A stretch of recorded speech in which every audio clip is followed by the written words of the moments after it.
భార్య, 2 పిల్లలు ఎదురు కూర్చుని ఉండగా కట్టుకున్న భార్య కళ్ళ ఎదుట బుల్లెట్ షూట్తో చంపబడ్డాడు.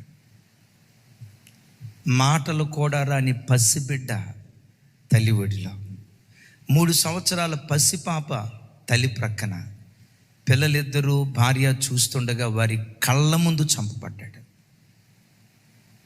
విచిత్రం ఏంటో తెలుసా? నిన్నటి దినం ఆ భక్తుని యొక్క మరణాన్ని జ్ఞాపకం చేసుకుంటూ మెమోరియల్ సర్వీస్ జరిగింది.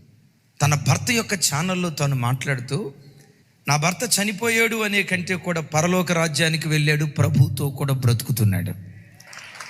మేము పరలోకానికి వెళ్తాం, నేను నా పిల్లలు నా భర్తను పరలోకంలో తప్పకుండా కలుసుకుంటాం.